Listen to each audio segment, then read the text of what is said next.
다니엘서 6장 21절에서 23절 말씀입니다. 다니엘이 왕에게 구하되 왕이여 원컨대 왕은 만세수를 하옵소서.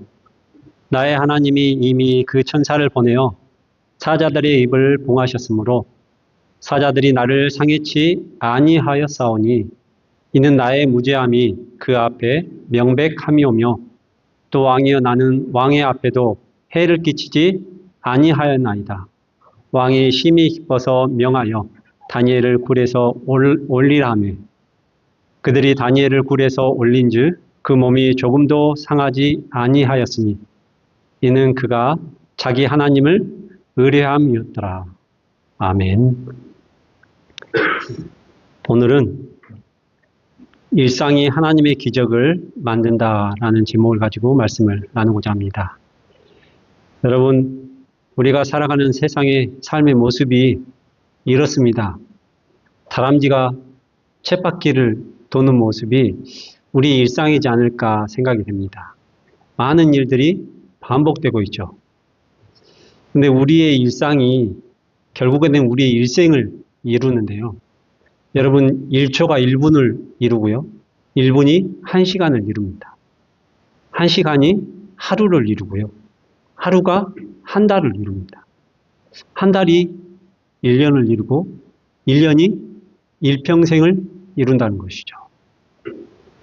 여러분, 우리가 늘 반복되는 일상이지만 이 반복되는 일상이 결국은 우리의 일생을 좌지우지한다는 것을 여러분들이 꼭 기억하시면 좋을 것 같습니다. 그래서 오늘 말씀을 통해서 일상의 삶들이 어떻게 우리 운명을 결정짓는지, 그리고 일상을 통해서 하나님께서 어떻게 역사하시는지 말씀을 통해서 살펴보고, 혹 우리의 일상이 하나님께서 바라시는 일상이 되어지지 못할 때 우리가 그 일상을 향해서 우리의 신앙들을 더 성장시키는 우리 모든 분들이 되길 바라면서 오늘 다니엘의 말씀을 보도록 하겠습니다. 다니엘 6장 3절 말씀을 보면 다니엘은 마음이 민첩하여 총리들과 방백들 위에 뛰어남으로 왕이 그를 세워 전국을 다스리게 하고자 한지라 라고 말씀을 하고 있습니다. 다니엘의 6장은 어느 시대냐면 메데 바사 왕이었던 다리오의 시대입니다. 이 다니엘이 젊은 나이에 어린 나이에 이 바벨론에 끌려와서 이 느부갓네살 왕부터 시작을 해서 벨사살 왕까지 모든 왕을 섬겼고요.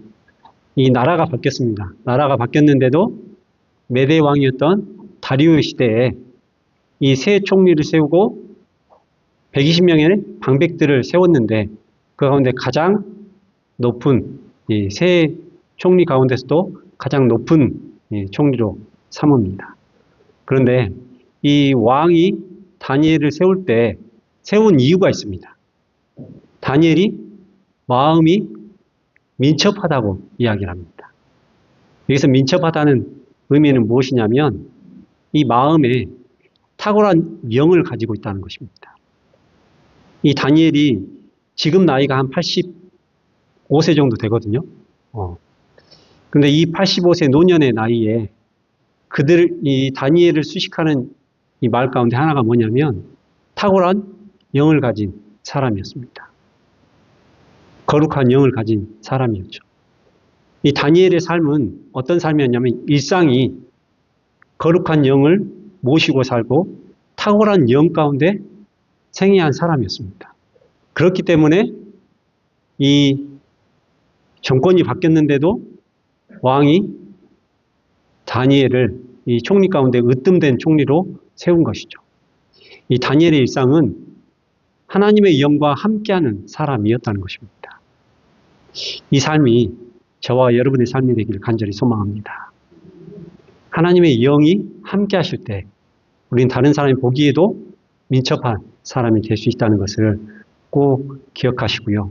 우리가 하나님께서 높여주시는 다니엘의 모습을 보는데 우리가 높이 올라가면 어떤 일이 발생을 하느냐. 이 왕이 인정을 하기도 하지만 높이 올라가면 올라갈수록 똑같이 옆에 있는 사람들로부터 시기함을 받을 수 있습니다. 그 시기의 내용이 4절에 등장을 합니다.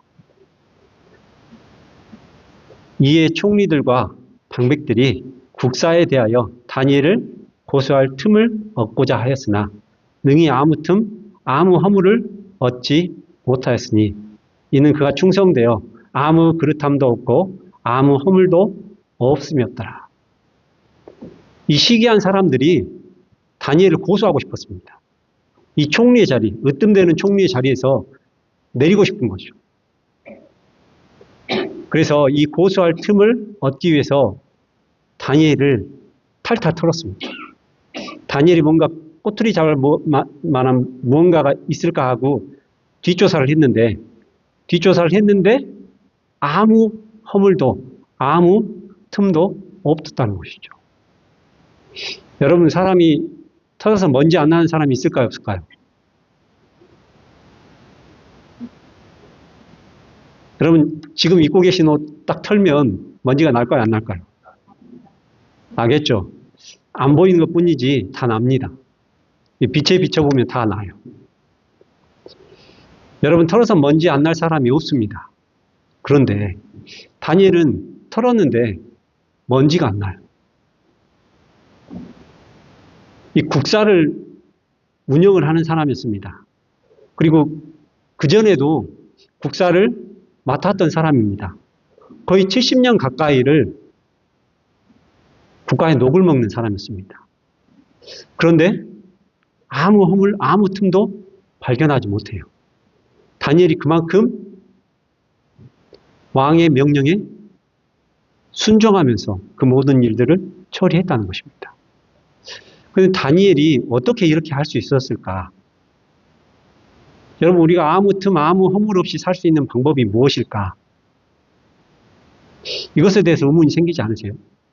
나는 털면 먼지가 나는데 다니엘은 털어서 먼지 하나 안 납니다. 이 말씀을 보면서 제가 참 부러운 생각이 들었습니다. 나도 이렇게 살면 좋겠다는 생각을 하는데 과연 다니엘이 이렇게 털어서 먼지가 하나도 나지 않는 삶을 이 노년의 삶까지도 끊임없이 유지할 수 있는 길이 무엇이었을까? 선지자 왕에서는 이렇게 이야기합니다. 546페이지인데요. 바벨론과 메데바사 나라의 정치가로서 다니엘이 당한 경험은 사업가란 반드시 기획을 잘하는 정략가이어야 하는 것이 아니라 매 발걸음마다 하나님의 가르침을 받는 사람이면 될 수 있다는 사실을 나타내 보인다. 이 말씀을 보면 다니엘이 어떤 사람이었어요? 정략가가 아니었다는 것입니다. 기획을 아주 잘하는 사람이 아니었고 어떤 사람이었냐면 매 발걸음마다 한 걸음 한 걸음 나갈 때마다 뭐 했다는 거예요? 하나님께 가르침을 받았다는 것입니다. 이게 다니엘의 일상이었던 것이죠. 평상시 삶의 모습이 자기가 뭔가 결정을 할 때 하나님께 가르침을 받고 하나님께 가르침을 받으면 그 가르침대로 사는 삶을 살았다는 것입니다. 다니엘의 일상이 하나님의 가르침을 받는 삶이었다는 것이죠. 그의 원수들의 면밀한 조사에도 불구하고 그의 업무 처리에는 한 가지 흠도 발견되지 아니하였다.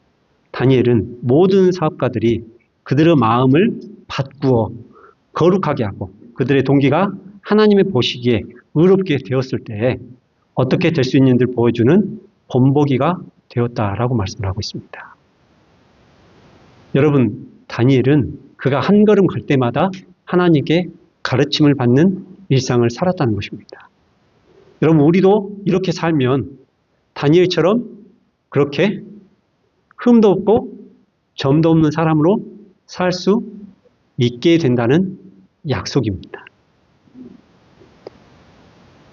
그런데 우리 삶이 이렇습니다. 세상에 먼지 털어서 먼지 안 날 사람이 없다고 이야기를 하는데 새 옷도 그렇답니다.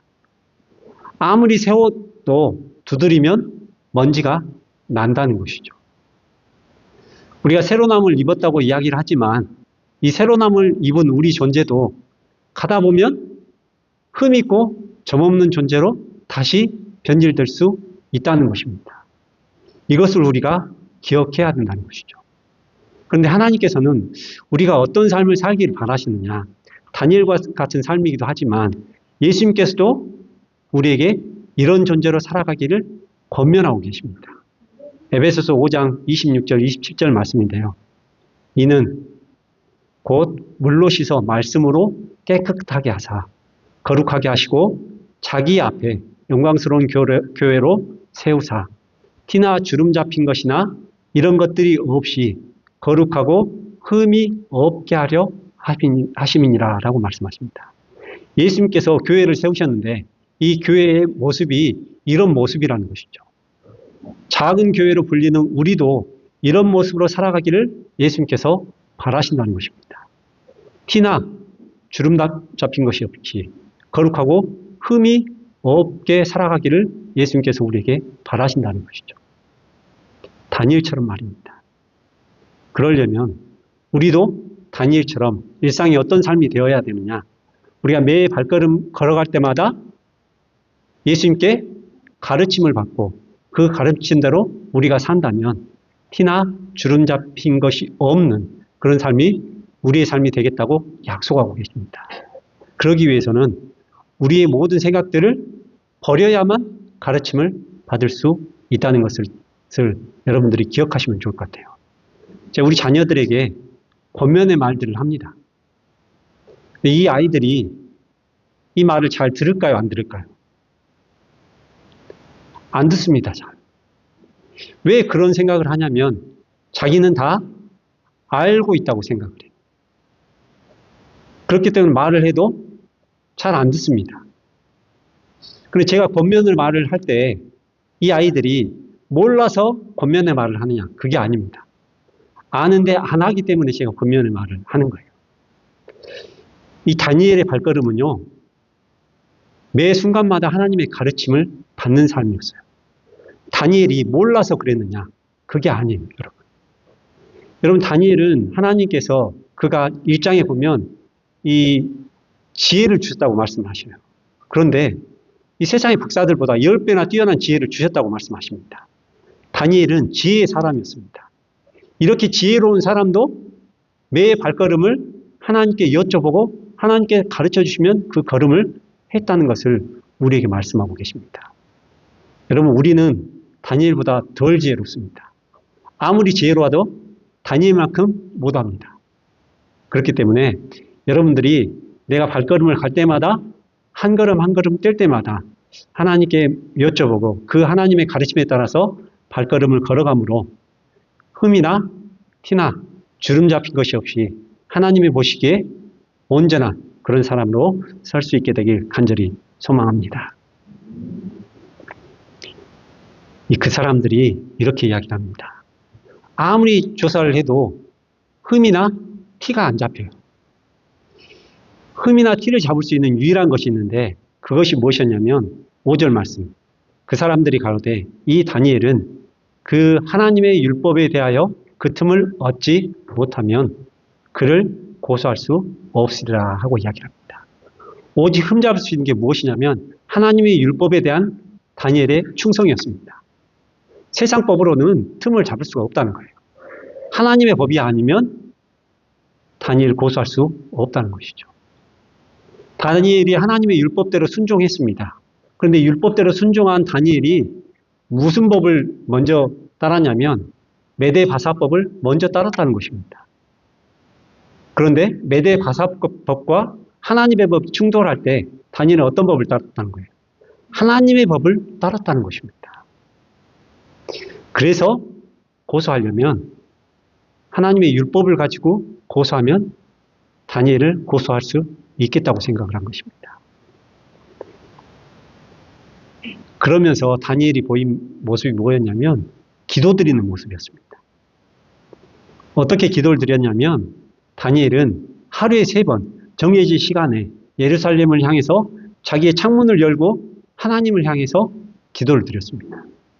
예루살렘 성전을 향해서요. 이걸 고소하는 자들이 알고 있었습니다. 그래서 다니엘서 6장 7절에 고소하는 자들이 왕에 가서 이런 법을 하나 만들자고 이야기합니다. 나라의 모든 총리와 수령과 방백과 모사와 관원이 의논하고 왕에게 한 율법을 세우며 한 금령을 정할 것을 구하려 하였는데 왕이여 그것은 곧 이제부터 30일 동안에 누구든지 왕 외에 어느 신에게나 사람에게 무엇을 구하면 사자굴에 던져 넣기로 한 것인가 라고 이야기를 합니다. 여러분 이 말을 보면 이 관원들이 다니엘을 고소하려고 하는 사람들이 왕에게만 구하자고 이야기를 합니다. 금령을 만들어서. 그렇지 않으면 어기면 사자굴에 넣겠다는 것이죠. 여러분 이 말을 보면 표면상으로는 왕을 높이는 것처럼 보이잖아요. 왕만 높임을 받기 때문에 그렇습니다. 그런데 이 제안을 했던 사람들의 목적은 누구예요? 누굴 잡기 위한 거예요? 예, 다니엘입니다. 여러분 다니엘이 여호와 하나님께 기도하며 구하는 모습이 늘 일상이었기 때문에 이 일상이었던 다니엘의 삶을 통해서 다니엘을 처치하기 위한 계략이었던 것입니다. 여러분 사자굴에 들어가 가지고 빠져나올 사람이 있을까요? 없을까요? 없습니다. 사자들이 굶주려있기 때문에 사자굴에 들어가면 짐승이 됐건 사람이 됐건 목숨을 잃는 게 당연한 것입니다. 그래서 사자굴에 넣도록 제안을 한 것이죠. 왕 이외에 다른 사람에게 누군가에게 구하면 그 생명을 앗아가겠다는 계략입니다. 여러분 이 모습을 보면 마지막 시대에 사단이 누구를 표적으로 삼는지를 알 수 있습니다. 마지막 시대에 하나님의 백성 가운데 믿음을 공언하는 백성 가운데 어떤 사람들을 표적으로 삼는지를 명확하게 보여주는 성경 말씀이 있는데요. 요한계시록 12장 17절입니다. 용이 여자에게 분노하여 돌아가서 그 여자의 남은 자손 곧 하나님의 계명을 지키며 예수의 증거를 가진 자들로 더불어 싸우려고 바다 모래 위에 서 있더라라는 말씀을 하고 있습니다.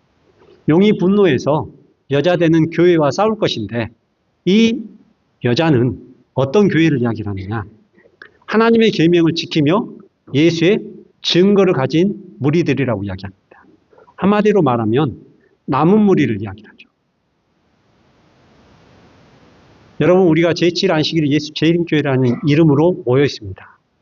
제7안식일 예수 재림교회인들은 하나님의 계명, 율법을 순종하며 예수님에 대한 믿음을 증거하는 백성으로 삼아 주셨습니다. 그런데 이 교단에 있는 우리 모두가 이 표적이 되는 것은 아니고요. 하나님의 계명을 지키면서 예수님에 대한 믿음을 지키는 백성들이라고 분명히 이야기하고 있습니다. 교단에 있다고 해서 이 싸움에 내가 대상이 되지 않는다는 거예요. 개개인이 이런 신앙을 하고 있을 때 사단은 우리를 표적으로 삼는다는 것입니다. 나의 매일의 삶에서 일상 가운데서 이런 일들이 벌어진다는 것이죠. 가제법은 기별 3권 425페이지는요. 이렇게 이야기합니다. 온갖 형태의 악이 갑자기 강력한 활동에 들어갈 것이다. 마지막 시대의 모습입니다. 악한 천사들이 그들의 능력을 악한 사람들과 연합할 것인데 그들은 계속적으로 투쟁하여 왔고 기만과 전쟁의 최고의 형태에 대한 경험을 가지고 있으며 수세기 동안 강화되어 온 터이므로 이 큰 마지막 대쟁투에서 필사적인 투쟁이 없이는 물러나지 않을 것이며 온 세상은 이 문제의 이편 혹은 저편에 속하게 될 것이다 라고 이야기를 합니다. 이 마지막 시대에 사단은 남은 무리를 공격을 할 것인데 어떤 사람들을요? 하나님의 계명을 지키며 예수에 대한 믿음을 지키는 백성 한 사람 한 사람과 끊임없이 투쟁하고 있다는 것입니다. 오늘 나의 일생 가운데 이 일들이 벌어진다는 것이죠. 다니엘은 끊임없이 기도하는 일상을 통해서 하나님의 편에 선 사람이었습니다. 우리는요, 이 마지막 시대를 살아가는 우리는 오늘 나의 일상 가운데서도 이 끊임없는 대쟁투가 있다는 것이죠. 내가 이 편에 설지 저 편에 설지 일상 가운데 판가름 난다는 것입니다. 그래서 오늘 나의 신앙 가운데 끊임없는 투쟁이 일어나지 않는다면 오늘 우리의 신앙을 다시 한번 되돌아볼 필요가 있다는 것이죠. 다니엘은 이 투쟁에 승리하기 위해서 기도의 일상을 보냈습니다.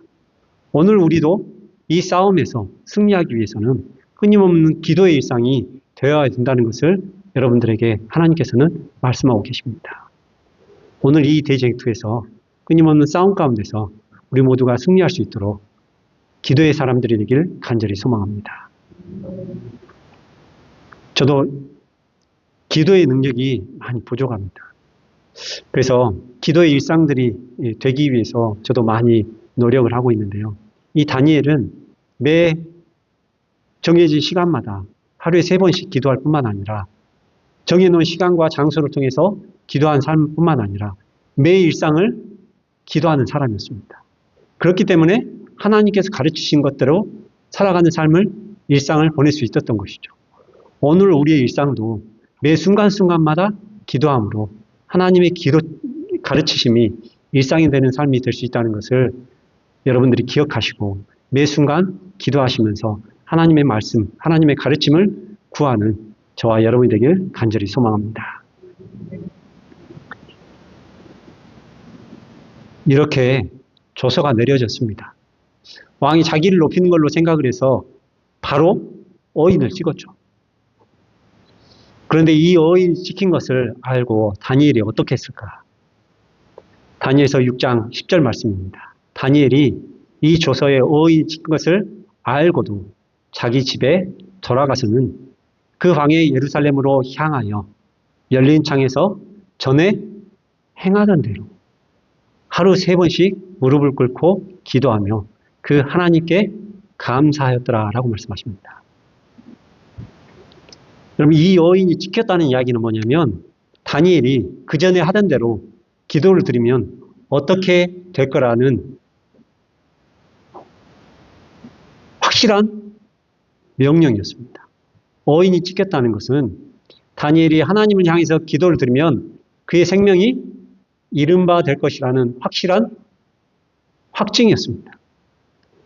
여러분, 다니엘이 이 사실을 알고 기도를 드립니다. 근데 기도를 드리는데 어떻게 기도를 드렸다고 이야기를 해요? 기도하면서 하나님께 감사했다는 것입니다. 여러분, 내 목숨이 당장 죽을 것 같은데 기도가 나올까요? 안 나올까요? 감사 기도가 나올까요? 안 나올까요? 바로 죽으려고 하는데 감사 기도가 나와요? 안 나와요? 안 나옵니다. 쉽게 안 나오죠. 여러분, 다니엘은 기도가 일상인 사람이었는데 어떤 기도였냐면 감사 기도가 일상이었던 사람입니다. 죽음 앞에서도 감사할 수 있는 믿음의 기도를 드리는 사람이었습니다. 여러분, 일상적으로 내가 감사하지 않으면 죽음 앞에서도 감사할 수가 없습니다. 그런데 다니엘은 죽음 앞에 기도를 드리면서도 감사의 기도를 드린 믿음의 선조였다는 것이죠. 여러분, 우리 일상 가운데요, 감사하는 생애가 되지 않으면 어려움 가운데서도 감사가 넘치지 않습니다. 그래서 이 데살로니가 후서 5장 16절에 18절 말씀 보면 항상 기뻐하라, 쉬지 말고 기도하라, 범사에 감사하라. 이는 그리스도 예수 안에서 너희를 향하신 하나님의 뜻이니라 라고 말씀하십니다. 이 말씀을 누가 이루면서 살았어요? 다니엘은 일상 가운데서 이루면서 살았다는 것입니다. 작은 일이지만 다니엘은 감사하면서 살았다는 것입니다. 그렇게 죽음 앞에서도 감사할 수 있는 믿음의 기도를 드린 것이죠. 여러분, 우리 일상도 똑같습니다. 내가 살아가면서 하나님께 감사할 것이 없는 것처럼 여겨지지만 여러분, 우리가 지금 숨쉬고 살아가는 것도 감사할 일입니다. 여러분, 하나님께서 우리 사람을 만드실 때요, 어떻게 만들어 놓으셨냐면 우리 심장을 만들어 놓으셨는데 이 심장을 통해 가지고요, 우리의 혈액이 온몸을 돌지 않으면 사람은 살아날 수 없는 존재입니다. 이 심장이 뛰도록 하게 해놓으셨는데 뭘 통해서 심장이 뛰도록 해놓으시냐면 동방결절이라는 이 세포를 통해 가지고요. 심장을 뛰도록 하셨습니다. 이 세포가요. 어떻게 작용을 하는지 과학자들이 의학자들이 분석을 하고 연구를 해봐도요. 어떻게 작용을 하는지 잘 이해가 안 갑니다. 그런데 이 동방결절이 자율신경계예요. 다시 말해서 내 의지대로 움직이는 게 아니고요. 동방결절이 알아서 심장을 뛰도록 해줍니다. 여러분 살다 보면 살고 싶지 않을 때가 있죠. 그렇죠. 너무 힘들어서 살고 싶지 않을 때가 있습니다. 가끔. 그런데 만약에 심장이 비자율신경계여가지고요. 내가 마음먹은 대로 안 움직이고 한다 그러면 죽고 싶을 때 쉽게 죽을 수 있습니다. 그렇죠. 심장아 멈춰라 하면 그 순간 죽겠죠. 근데 하나님께서 우리 몸을 사람을 만들어 놓으실 때 내 의지대로 안 되게 해놓으셨어요. 동방결절을. 하나님의 생명 안에 우리를 두셨다는 것입니다. 하나님께서 우리에게 은혜를 주시는 동안은 우리는 끊임없이 생명을 유지하면서 살아갈 수 있다는 것입니다. 그래서 내가 어제 잠들었다가 오늘 생명 안에 깨어날 수 있는 것은 하나님의 은혜라는 것이죠, 여러분. 내가 잘해서 사는 게 아니라는 것입니다. 하나님께서 우리를 살려주셨기 때문에 우리가 살아간다는 것이죠. 그래서 우리 일상이 어떻게 보면 기적입니다. 그렇기 때문에 우리 일상이 감사할 것으로 넘쳤다는 것이죠. 내가 쥐고 있는 것을 보면 우리에게 감사할 것이 별로 없을지 모르겠습니다. 그런데 내가 갖고 있는 것을 생각을 하면 감사하지 않을 것이 없다는 것을 여러분들 꼭 기억하시고 데살로니가 후서 5장 16절에 18절에 있는 말씀처럼 범사에 작은 일이라도 평범한 일이라도 감사하는 우리의 일상이 되길 간절히 소망합니다.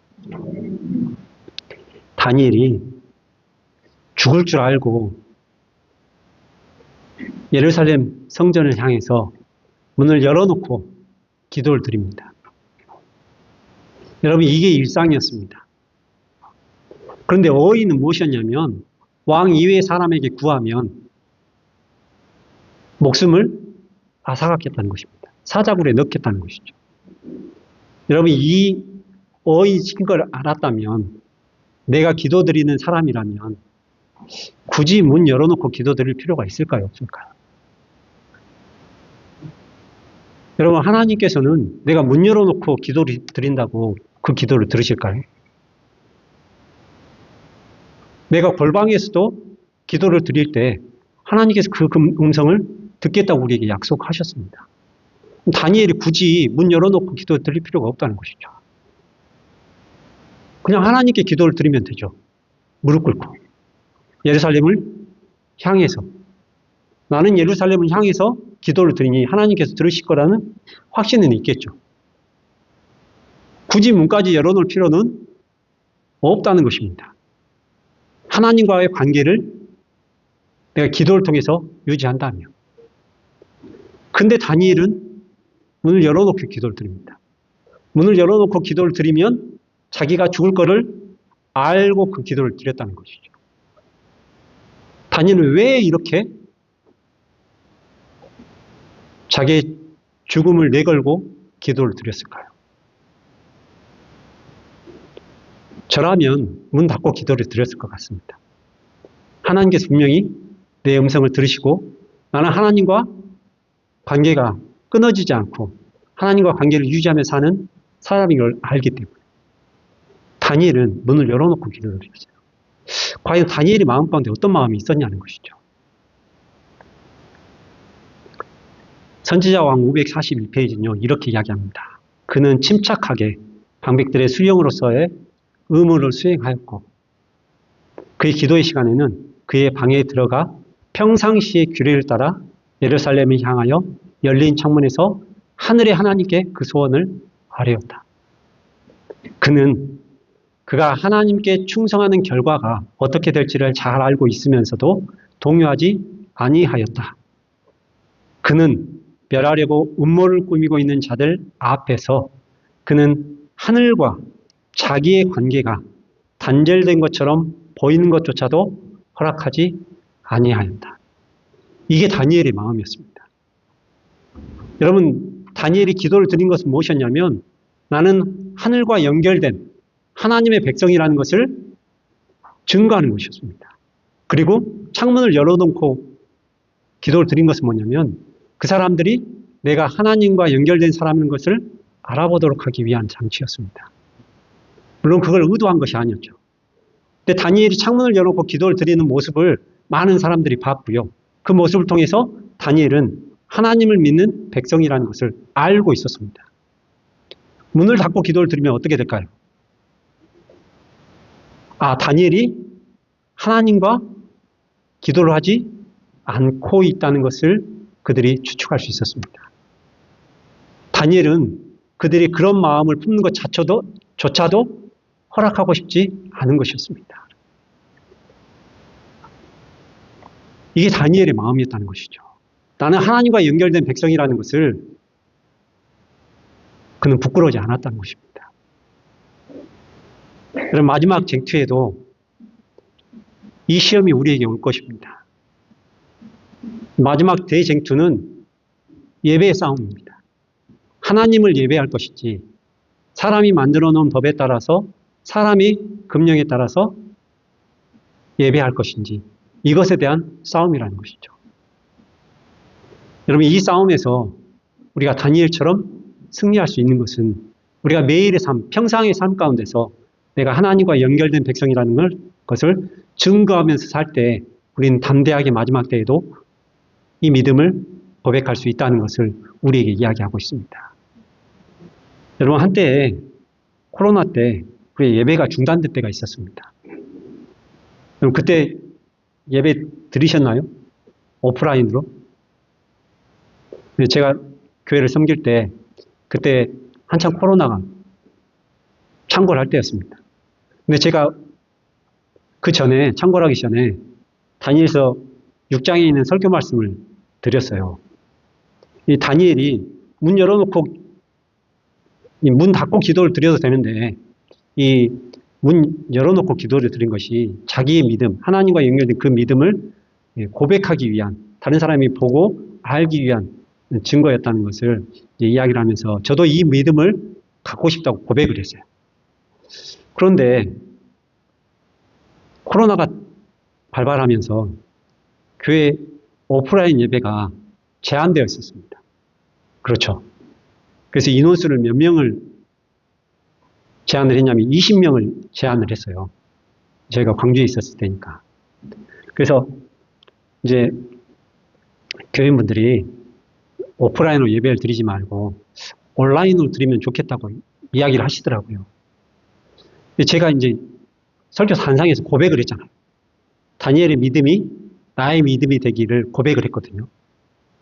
근데 도저히 그렇게 할 수가 없는 거예요. 그래서 제가 봉헌을 했어요. 계신 분들 앞에. 다른 분들은 안 오셔도 된다. 나는 여러분들이 오시건 안 오시건 오프라인으로 내가 예배당에서 그 전에 예배 드린 것처럼 똑같이 예배를 드리겠다. 오시고 싶은 분들은 오시라. 그건 여러분의 선택에 맡기겠다고 말씀을 드렸어요. 그래서 이제 안식일이 돼서 예배를 드리는데 몇 분이 오셨을까요? 딱 20분을 채우셔요. 보면. 제가 오시란 말씀도 안 드렸거든요. 이 이야기를 할 때 이제 이번 주는 어느 반 오고 20명을 딱 맞춰가지고 오자고 이제 제안을 하시더라고요. 근데 그렇게 하지 마시고 오시고 싶으신 분만 오시라고 말씀을 드렸는데 딱 20분으로 딱 맞춰졌어요. 물론 이제 좀 넘으신 분들은 이제 오시기도 하지만 그 시청에 있는 분들이 오셔가지고 가끔 숫자 체크하시거든요. 그 때문에 이제 어디 가 계셨다고 오시긴 하셨습니다. 근데 그 모습을 보면서 우리가 마지막 시대에 이거 예행 연습이거든요. 마지막 시대에 일요일 휴업령이 내려지면 우리가 예배 드리는 모습이 안식일을 지키는 모습이 분명히 증거될 거라는 거예요. 나는 어떤 믿음을 갖냐는 거예요. 일상에. 그래서 증언법안 교회 증언 5권에 보면 527페이지에 우리가 하나님의 계명을 지키는 백성이라는 사실이 알려질까 두려워하거나 비겁해함으로 유익될 것은 아무것도 없다. 마치 우리의 믿음을 부끄러워하는 것처럼 우리의 빛을 숨기면 결국 재난만 있게 될 것이다. 예수님의 사랑은 그들로 하여금 자신들의 생명을 귀한 것으로 여기지 않게 했다. 그들의 사업은 하나님의 말씀에서 빛을 취하여 분명하고 확실한 빛을 세상에 계속 비추게 했다. 하나님께 충성한다는 것이 그들의 좌우명이다 라고 이야기하고 있습니다. 오늘 우리가 안식일을 지키는 것은 하나님께 충성하는 표라는 것이죠. 마지막 시대에도 분명히 이 표로 믿음의 백성들이 가름날 것이라는 것입니다. 그래서 오늘 일상을 우리가 안식일 지키는 일상이 하나님께 충성된 마음으로 드려지는 안식일 예배가 될 수 있도록 여러분의 심령을 살피시길 간절히 소망합니다. 어떠한 일이 오더라도 우리가 안식일을 하나님께 충성된 마음으로 지킬 때 마지막 시험에서도 우리가 다니엘이 승리한 것처럼 승리할 수 있다는 것을 꼭 기억하시고 이 승리가 저와 여러분의 승리가 되길 간절히 소망합니다. 이제 고소하는 자들이 다니엘이 어떻게 했는지를 딱 봤습니다. 그리고 와서 왕에게 고소합니다. 이렇게. 왕이여 사로잡혀온 유다 자손 중에 그 다니엘이 왕과 왕의 어인이 지킨 금령을 돌아보지 아니하고 하루 3번씩 기도하나이다 라고 이야기합니다. 이때 이 말을 들을 때 왕이 야차한 것이죠. 그들의 계략이 어떤 것인지를 안 것입니다. 그래서 왕은 이 다니엘을 죽음에 내몰지 않기 위해서 어떤 방법이 없을까 끊임없이 고민합니다. 그런데도 시간이 지났는데 다시 이 사람들이 와서 다니엘을 사자굴에 던져 넣으라고 이야기합니다. 왕이 어쩔 수 없이 방법이 없는 걸 알고 다니엘을 사자굴에 던지죠. 그러면서 이렇게 이야기합니다. 다니엘에게 너의 항상 섬기는 내 하나님이 너를 구원하시리라 하니라. 여러분 왕도 누구를 알고 있었어요? 다니엘을 통해서 여호와 하나님을 알고 있었다는 것입니다. 저는 여러분 이 말씀 가운데 이 말씀이 가장 은혜스러웠습니다. 다니엘이 그의 일상을 통해서 누구를 증거했어요? 여호와 하나님을 증거했기 때문에 다니엘을 옆에서 봤던 왕도 그 하나님을 인정한 것이죠. 이 삶이 저의 삶이 되면 참 좋겠어요. 여러분. 이 삶이 여러분의 삶이 되면 참 좋겠습니다. 이 여호와를 알았던 이 왕이 어떻게 밤을 새느냐. 왕이 침소에도 못 듭니다. 왜요? 다니엘이 거기서 사자와 씨름하고 있는 걸 알고 있었기 때문에 그렇습니다. 다니엘을 염려하는 마음에. 사실 하나님이 다니엘을 구원할 걸로 알았지만 왕은 이 믿음은 없었어요. 그래서 염려돼서 끊임없이 안절부절 못하면서 시간이 가기를 기다린 것이죠. 새벽이 되자마자 왕이 달려옵니다. 급히 사자굴로 가서 다니엘의 든 굴에 가까이 이르러는 슬피 소리질러 다니엘에게 물어가로되 사신 하나님의 종 다니엘아 너의 항상 섬기는 내 하나님이 사자에게서 너를 구원하시기에 능하셨느냐라고 물어봅니다. 여러분 왕은 믿음이 없었어요. 그래서 슬피 물어본 것입니다. 다니엘이 죽었을 거라고 생각은 하고 물어본 거예요. 그렇지만 한 가닥 희망을 가지고 다니엘이 물어본 것이죠.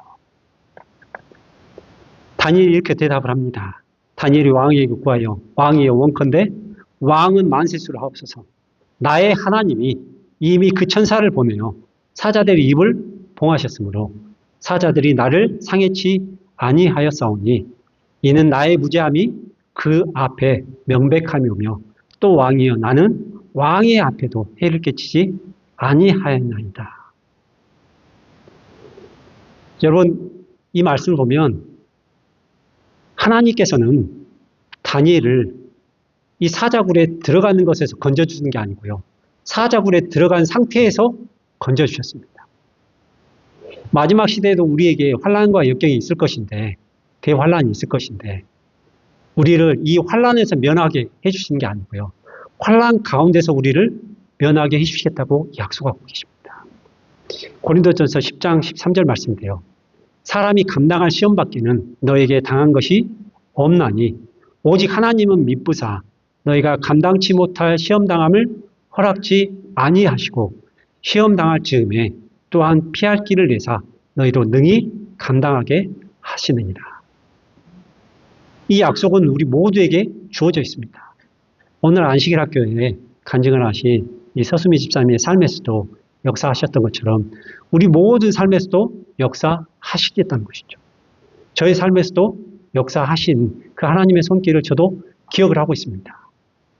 여러분들이 이 경험이 여러분의 삶에 이루어질 때 우리는 일상 가운데서 하나님께 주시는 환난과 역경을 기쁘게 감당할 수 있는 그런 믿음의 사람으로 설 수 있다는 것을 여러분들 꼭 기억하시길 소망합니다. 여러분, 제가 2013년에 교통사고가 났다고 말씀을 드렸잖아요. 근데 고관절이 네 군데가 다 깨져가지고 이제 오른쪽 대퇴부가 심하게 깨져서 대퇴부가 끌고 올라갔어요. 다리가 이 정도 차이가 났습니다. 이걸 인위적으로 어떻게 할 수가 없어요. 그래서 도르래를 달아가지고 추를 달아서 밑에 쪽을 조금 더 무거운 추를 달아서 자연스럽게 이렇게 끌고 내려가야 돼요. 이 다리에 도르래를 달려면 이 도르래 무게를 견딜 수 있도록 뼈를 뚫어야겠습니다. 이 마취를 시키면 이 국부 마취가 되다 보니까 뼈는 마취가 안 되거든요. 이제 살은 마취가 돼서 뚫는 느낌은 안 나요. 그런데 뼈를 뚫고 가잖아요. 그러면 그 고통을 이루 말할 수 없습니다. 제가 어지간한 교통은 다 견디거든요. 근데 제가 그때 경험이 세상에 내가 견딜 수 없는 고통이 있다는 걸 그때 알았습니다. 인턴이 와가지고요. 이제 바깥쪽에서 이제 안쪽으로 그 손으로 돌리는 드릴이 있습니다. 이 손드릴을 가지고 이제 돌려요. 돌리는데 제가 그걸 차마 볼 수가 없어서 눈 감고 이를 꽉 다물고 견뎠습니다. 처음에 잘 뚫었어요. 그런데 그 레지던트가 와가지고 레지던트가 더 높나요? 네. 하여튼 의사가 와가지고 이야기를 하기를 잘못 뚫었다는 거예요. 23mm를 뚫어야 되는데 18mm를 뚫었대요. 너무 약해가지고 그 무게를 못 견딘대요. 다시 뚫으라는 거예요. 청천벽력 같은 소리였습니다. 아니, 한 번은 어떻게 견뎠는데 두 번 다시 그 고통을 견디라고 하니까 이거 앞이 캄캄하더라고요. 제가 기도를 드렸습니다. 하나님, 제가 이 고통을 견딜 수 있으면 견딜 수 있게 해주시고 고통을 견딜 수 없을 것 같으면 저 좀 잠재워 주세요 했습니다. 그래서 드릴로 뚫더라고요. 이 뚫는 것을 처음에 뚫는 것은 제가 기억을 합니다. 어느 순간 눈을 떴는데 제가 도르를 달고 나왔더라고요. 네, 하나님께 제 기도에 응답해 주셨어요. 제가 못 견디니까 저를 잠재워 놓으셨어요.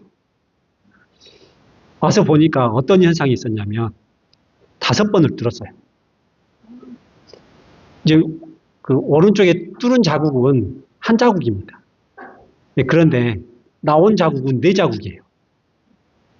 도르를 달았잖아요. 한쪽에서 5번을 뚫었는데 4번은 실패한 거예요. 처음에는 18mm로 얇게 뚫었는데, 예. 그 다음에 뚫었을 때 3번을 실패한 거예요. 그래서 더 높은 의사가 와가지고 그 전에 뚫었던 데를 뚫으라. 좀 두꺼운 걸로. 그래가지고 그 자리에 다시 뚫은 거예요. 5번 뚫은 거죠. 그러면 제가 한 번은 견뎠는데 4번은 못 견딜 것 같아가지고 하나님께서 저를 잠재워 놓으셨어요. 그래서 하나님께서는 내가 피할 길을 마련해 주시는 거라는 경험합니다. 그래서 여러분, 그냥 마지막 환란은 어떻게 견딜까 걱정 안 하셔도 됩니다. 내가 못 견딜 것 같으면 먼저 잠재우셔요. 저희를. 우리 견딜 것 같으면 그때 견디는 상황 가운데서 우리를 피할 길을 주십니다. 그게 하나님의 약속이에요. 다니엘이 이 경험을 했던 것이죠.